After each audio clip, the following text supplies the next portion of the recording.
பக்கம் நம்பர் 871. أعوذ بالله من الشيطان الرجيم. بسم الله الرحمن الرحيم. سورة قريش. குரைஷ் என்கிற சூரா 4 வசனங்கள் இந்த சூறாவிலே இடம்பெறுகிறது.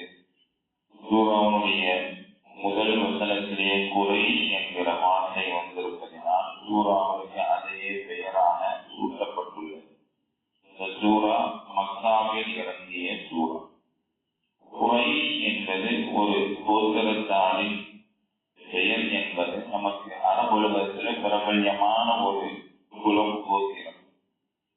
நபி ஸல்லல்லாஹு அலைஹி வஸல்லம் அவர்களுடைய குடும்பத்தார்களுடைய அந்த கோத்திரத்தின் பெயர் குரைஷ்.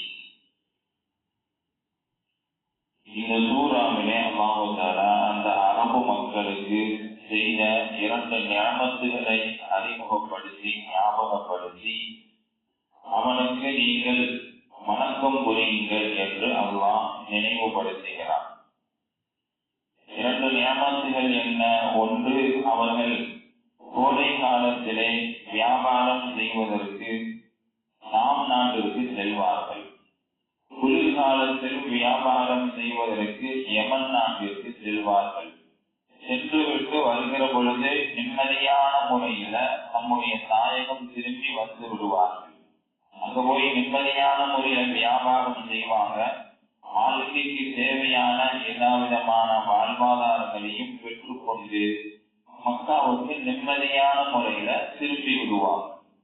குளிர்காலத்தில யமனுக்கும் கோடை காலத்திலே ஷாம் நாட்டிற்கும் சென்று வியாபாரம் செய்து நிம்மதியான முறையில் வருவதை அல்லாஹ் தஆலா நினைவுபடுத்தி இந்த சூறாவில என்ன சொல்லி காமிக்கிறார். பிஸ்மில்லாஹிர் ரஹ்மானிர் ரஹீம். லீலாஃபி குரைஷ். லீ அப்படின்னா அதற்காக நம்ம பார்த்தோம். லில்லாஹி அப்படின்னா அல்லாஹ்விற்காக. அது மாதிரி லீலாஃபி குரைஷ், குறைஷிகளுக்கு விருப்பத்தை ஏற்படுத்தியதால் அல்லது குறைஷிகளுக்கு அல்லாஹ் மகிழ்ச்சியை கொடுத்ததினால். உல்ஃபத் அப்படின்னு சொன்னா மனதில் பிரியத்தை மகிழ்ச்சியை ஏற்படுத்துறது, பிரியம் உண்டாகிறது. அப்ப குறைஷிகளுக்கு விருப்பத்தை ஏற்படுத்தியதால்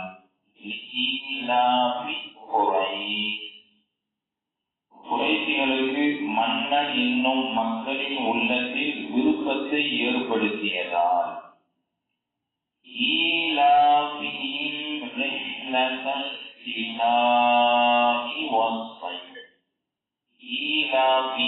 அவர்களுக்கு விருப்பத்தை ஏற்படுத்தியதால். அப்படின்னா பயணம், சஃபர் செய்யறது. அப்படின்னா குளிர்காலம். என்பது கோடை காலம். குளிர்கால பயணத்தையும் கோடைக்கால பயணத்தையும் எளிதாக்கி அதை அவர்களுக்கு விருப்பமாக்கியதால். 2 நியமத்துகளை அல்லாஹ் நினைவுபடுத்துறான். அவளுக்கு பல்வேறு நியமத்துகளை கொடுத்திருந்தோம். அல்லாஹ்வை வணங்குவதை அவர்கள் மறந்த வண்ணமாக இருக்கிறார்கள். அவர்களுக்கு பிரதானமாக இருக்கக்கூடிய அந்த 2 நியமத்தை அல்லாஹ் ஞாபகப்படுத்துறான். குளிர்காலமாக இருந்தா யமனை நோக்கி நிம்மதியான முறையில போறீங்க, அங்க போய் வியாபாரம் செய்வீங்க. உங்களுக்கு இங்க கடுமையான வெப்பம் இருக்கிற நேரத்துல ஒரு குளிர்கால பகுதிக்கு போய் நிம்மதியான முறையில் வியாபாரம் செய்து வாழ்க்கைக்கு தேவையான வாழ்வாதாரங்களை பெற்று வருகிறீர்கள். அதுபோன்று கோடை காலத்துல யமனுக்கு ஷாம் நாட்டுக்கு போறீங்க, அங்க நல்ல குளிர் காற்று நல்ல வீசும். அந்த இடத்துல போய் இருந்து நல்ல முறையில வியாபாரம் செய்து நிம்மதியான முறையில திருப்பி வருவீங்க. அப்ப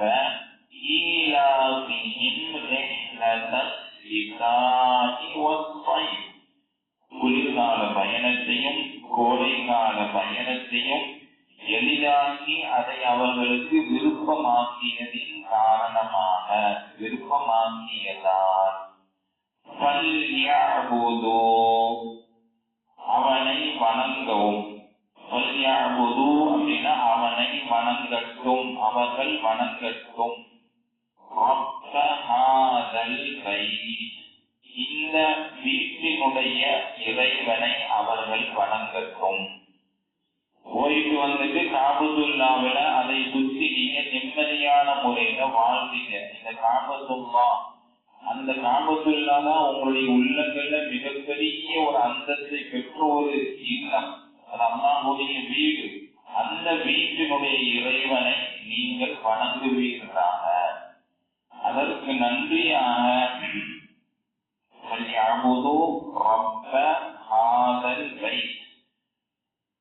அதற்கு நன்றியாக இந்த காபாவின் அதிபதியை அவர்கள் வணங்கவும்.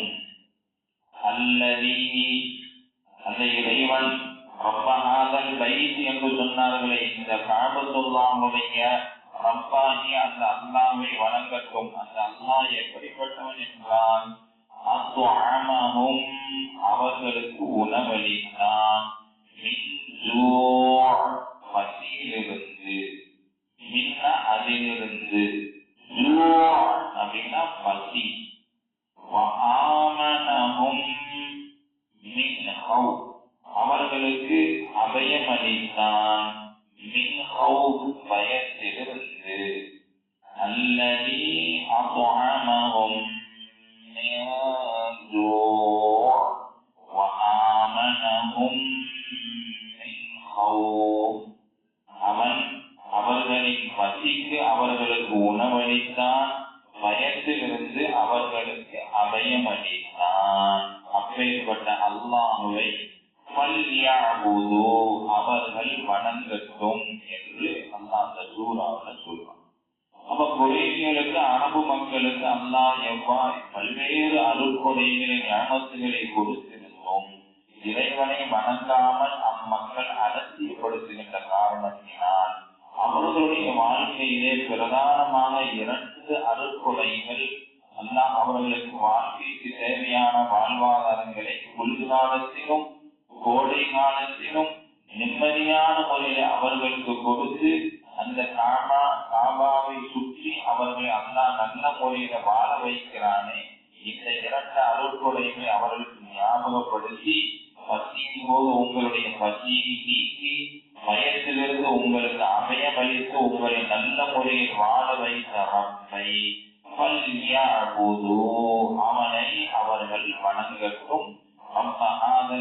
இந்த காபத்துல்லாஹுடைய இறைவனை அவர்கள் வணங்கட்டும் என்று அல்லாஹ் இந்த சூறாவுல அரபுலக மக்களுக்கும் ஒட்டுமொத்த உலக மக்களுக்கும் என்ன செய்கிறான், சொல்லி காமிக்கிறான். நாம் அந்த இறைவன் சூறாவுடைய படிப்பினைகளை பெற்று வாழ்க்கையை பின்பற்றி நடக்கக்கூடிய நல்ல பாக்கியத்தை எல்லோருக்கும் தந்தருவானார்.